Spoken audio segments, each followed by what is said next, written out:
We know that you want to be more involved in missions. You have a passion like we do to see the world reach with the gospel in our generation. But sometimes it's hard to know how to be involved. Sometimes mission seems very distant and those that are serving are so far away. Well, the Chile team is working on a plan to help you be more involved in what God is doing here in Latin America. Back in 2005, God allowed our family to see the first church of our ministry planted here in Santiago, Chile. Since then, God's brought together a team of missionaries that are working together to train local men and women for the ministry. Through the Chile Training Center now, 12 men have been trained that are leading young churches here in Chile. What an exciting thing. If you walk out of the front doors of any of the churches that have been planted, within about a mile walk in each direction, there's 50,000 people that live there. This is a very densely populated city.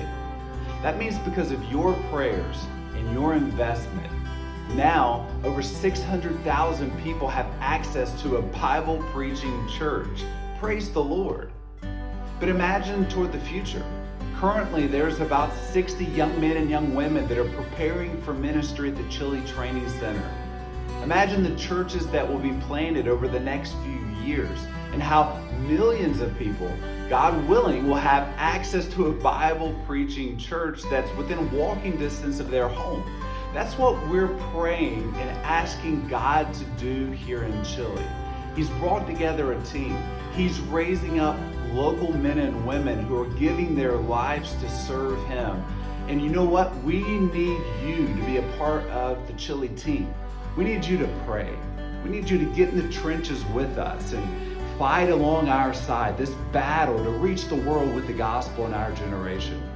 We're going to send you an email every Friday morning with our top 5 prayer requests about things that are going on in the ministry, some of the struggles and some of the needs.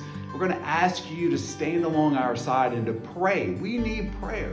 Like Solomon mentioned back in the Old Testament that he needed wisdom. We need wisdom. We need you to pray with us. We also need you to consider giving. All these church plants, they require funds. Our goals are within just a few years, each church can stand on its own and will not need funds from the missionary or from others to continue forward. It will be self-sustained. But it takes a few years to reach those goals. And in the meantime, we can help out financially. And we would like to ask you to consider giving any amount to help these churches be planted. And 100% of every offering given will be going directly to these local churches. Here in Chile, we will be your boots on the ground. We'll be your eyes, your hands, your feet, helping serve alongside these Chilean pastors. You'll be there, part of the team, praying, investing, reading the emails. We'll also send a monthly video update so that you can see with your own eyes what God is doing and even see some of the answers to the prayer requests that we've been praying together about during the month. Will you consider being a part of the Chile team? Will you consider praying and giving and standing along our side? And let's work together to reach this country and the world with the gospel.